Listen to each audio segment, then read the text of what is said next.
Well, hello everyone, welcome back to another video. This is Game Week 12 Wildcard Special. Yes, that's it. I know I said I was going to make a Wildcard Special video on the weekend, so here I am. It's Sunday night. This was supposed to be done on Friday, as I said, or Saturday. By Friday and Saturday, I was like, what is the point? Why are we making so many Wildcard videos out there? I mean, my guess is that the FPL content creators are just bored over the international break, just as much as I am. But, you know, for me, it's a bit different. I don't depend on making these videos. I mean, I do them for fun. But there are other content creators who, you know, rely on these videos for income. Like, this is their job. They've quit their jobs. I still work other jobs. And I have to do these videos for fun. But I don't know, really. Like, I'm a bit conflicted. Today, I thought all day, should I make it, should I not make it? And after I set up the whole thing, that's another thing that I think people maybe don't think about when they watch my videos, is that it takes me actually the most amount of time. The thing that I'm the most lazy about making these videos is just the setup. You know, it's not, I wish I'd done my videos just like everyone else when I started doing the channel and just have like my face and then put everything on the screen, have like a webcam or something just recording my face just to be there for the present. But no, I wanted to do it differently and committed to this concept of a camper. And here I am now in my bedroom, setting the whole thing up, putting up a green screen, camping chair, having shoes on, jacket, hat. Yeah. Anyways, can't complain because at the end of the day, I really enjoy it, being it very different from everything else. Doesn't even, I think most people are confused when they watch my videos for the first time. It's like, is this FPL? What is this? Why are you out there in the nature? Why is there a fireplace next to you? Well, that's how I wanted to do it, and here we are. But anyways, let's go to the wildcard immediately. So what I thought, because it's so boring and there's been an overflow of wildcard videos during these days of boring national break, which by the way is the last one. Oh my god, for this year. Let's not, yeah. Last one for this year. The good thing and the bad thing, you know, if you've been complaining, one of those people just like me, been complaining during every international break, from now on we're gonna have so many game weeks until January that it's just gonna be like midweek game weeks from next week. So we're gonna have a deadline on Saturday and then probably a deadline by Tuesday night. So we're gonna have to keep on touch with that. Now I'm gonna make, there's not gonna be time for a game week review, so we're gonna be team selection twice a week probably. But anyways, let's just jump into the FPL app over here. Let's go to fantasy. So I thought what I'd do is go to transfers and just remove my entire team. I obviously have a very good team value, so we're going to do one build with the team that I already have, or the money that I already have in my team, and then just see if we can downgrade something for those who have a lower team value. That's the other thing though. I mean, how many people still have their wild card? I guess that the point of making these videos is also to give you some ideas, and you see different drafts and like, oh, could be like this, oh, could have one. But in my head, like, the midfield is going to change very little. That's the thing. Like, it's been the heavy hitters has been hitting heavy on midfield. So the only thing that you can play around is attack and defense, where you can be a bit different. Because I don't think there's not much. But anyway, let's just jump. Let's go with first the cheap midfield, the cheap goalkeeper, and go for the West Ham. The only one at this point that I know, a 4.0 that is playing. And that's Fabianski. Now, for the main goalkeeper, this is the thing.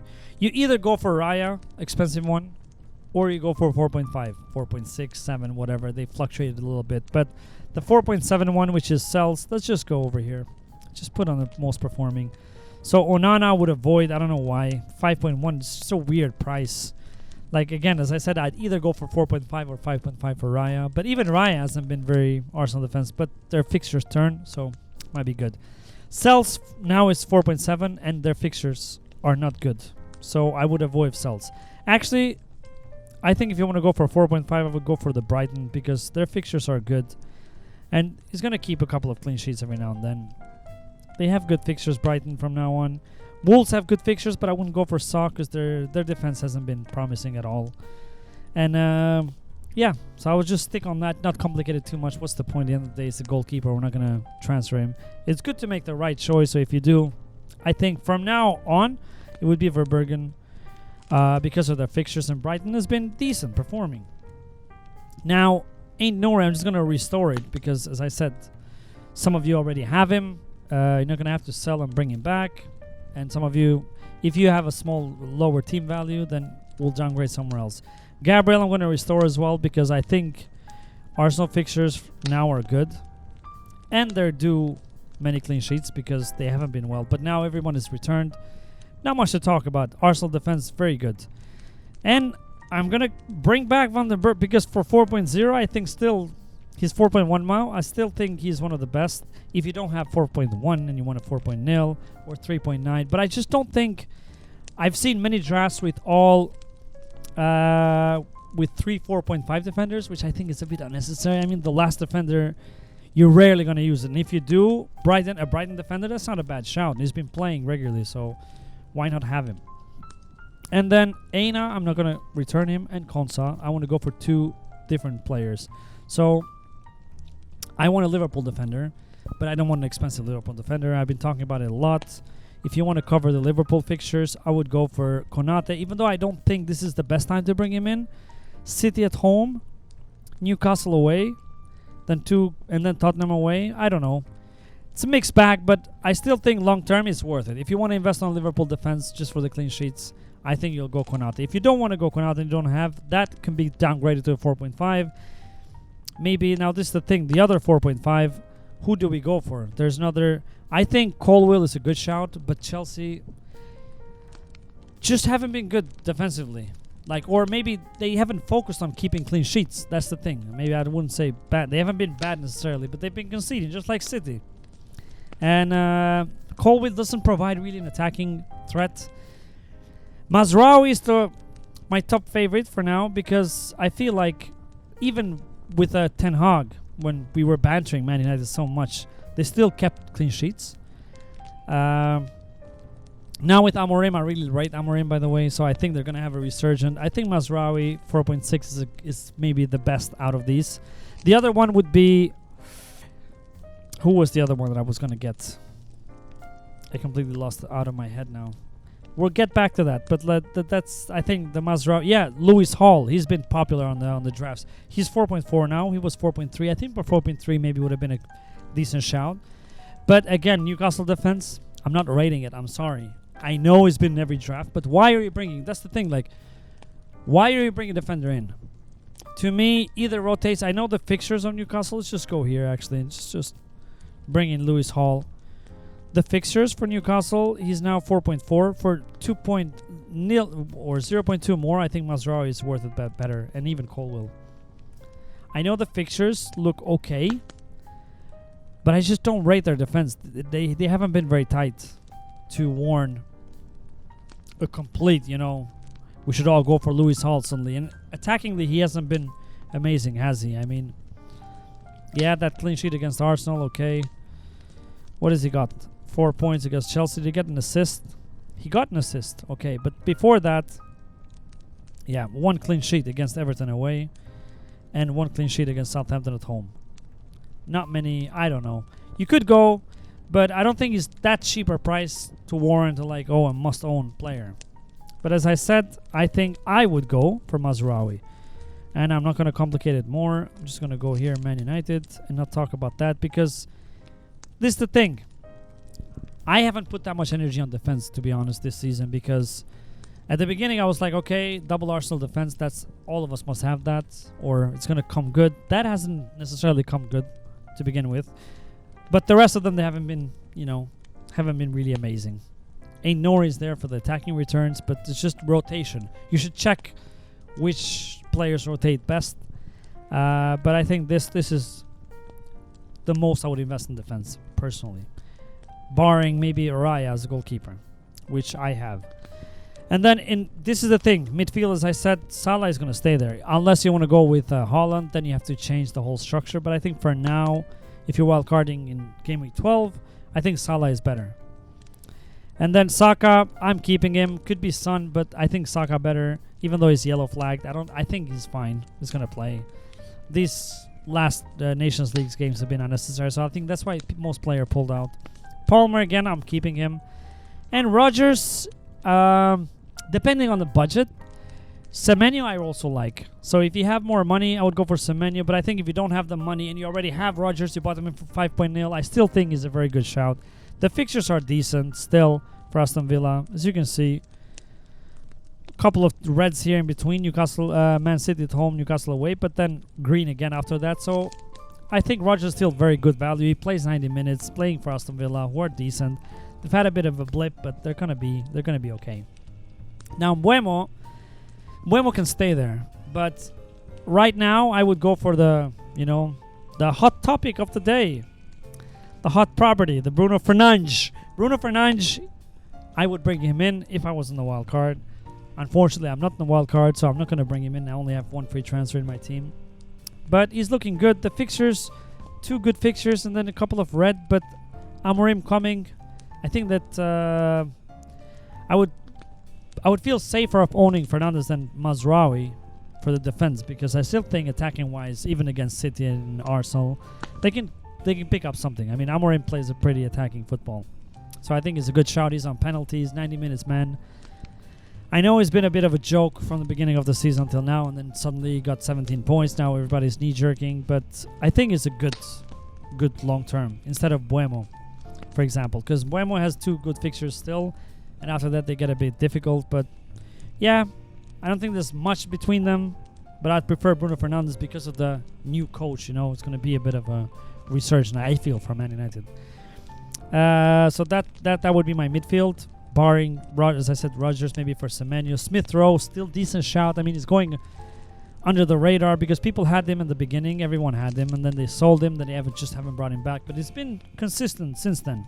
That could also be a good shout. On attack, Cunha, I'm going to bring back because I think still Cunha long term, he's just amazing for Wolves, and he's on penalties. Not a 90-minute man, nothing to worry about. A baller. If you watch Premier League as well, not just play FPL, Cunha is just amazing to watch. Now, these other 2 options are a bit. So instead of, I have Jackson, and I think that is a very good shout. I am happy to have Jackson, and I would recommend to have Jackson, but I think for a good differential, Isak, he's 17.1 owned, and Jackson, how much was Jackson owned? He's 16 points. So they're practically the same, actually. I don't know. Anyways, I think most people are going to go for Isak to begin with, so maybe Jackson might be a better shout. But that's for now. Let's go for Isak. Now in attack, it's a shame that we only have 3 attacking spots because there's so many good, cheap attacking forwards. That could be amazing. But I think Isak and Cunha is, well, now I have 6.2, and I would go for, because I sold Mbeumo, for now, where's Brentford? I would go for Vista. For now. They have 2 good fixtures, then Aston Villa away. That's not necessarily a horrible fixture. So, I mean, after that, it's a bit of a mixed bag. So, he could go for someone else, though. That's the thing. As I said, if you don't want to risk it and just get like a set and forget one, you bring João Pedro or Welbeck. Now, with João Pedro, I'm a bit reluctant. I know he's being recommended everywhere, but he just came back from the injury. So, but you save money on that. 5.4 is still, I think he's about to increase in price soon. So if you want to bring him in, you might check the price changes these last few days before the deadline. So now you have 0.8 in the bank. You could upgrade. If you have a low squad value, maybe you don't have 0.8 in the bank. But if you do have, you can upgrade Rodgers to Semenyo, and then you have another very decent. Let's go to Bournemouth, Semenyo. So their fixtures are very good. And he's been super attacking. Bournemouth have been playing very well. They beat City and Arsenal at home, so that could be a good shout. Or just keep, as I said, Rodgers, because you probably have some value invested in him, and upgrade one of the defenders. But you can play around, as you can see. I prefer to have Visa here for now, because especially not having Mbeumo, I would love to have cover there. But either way, like, you have so many good options, as I said before. Wood, I wouldn't go there. I said it again in my last video because of the fixtures now turn a bit. But Welbeck, Jackson, Watkins again for this price, I wouldn't go for. Visa, Delap, Raul Jimenez, all of these very good fixtures and decent shouts. Evan Nilsson for Bournemouth, Strand Larsen. If you don't have money for Cunha, it could be a good shout. Vardy, not go there, but yeah.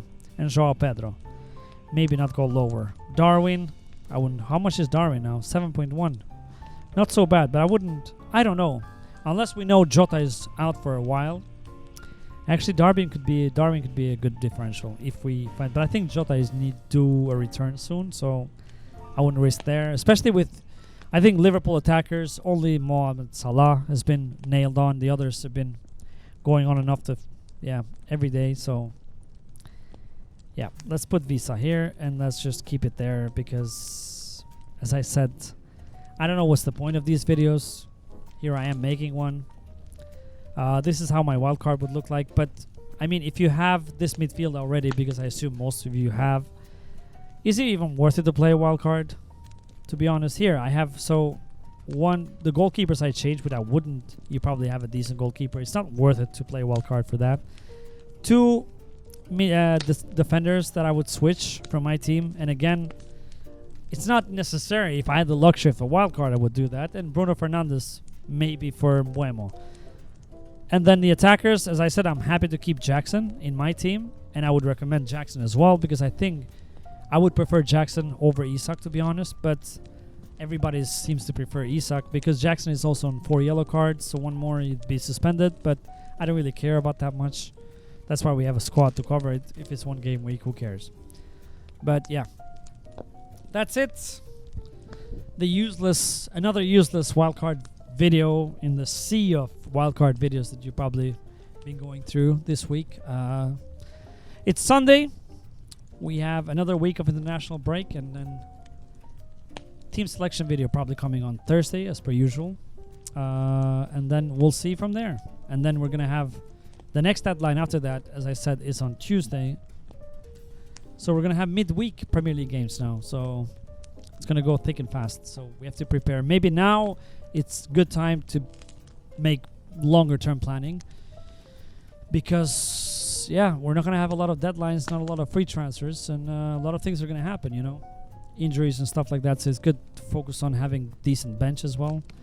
Anyways, yeah.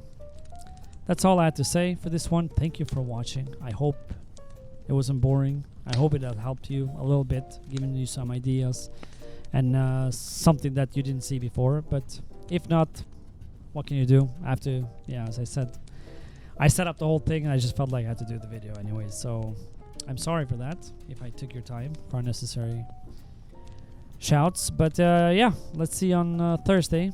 Thank you for watching. Please like and subscribe if you haven't. And have a good weekend. Or the weekend is almost over. Have a good Monday, I guess. Bye. Subscribe. Come on. Just do it. I'm waiting. Just do it.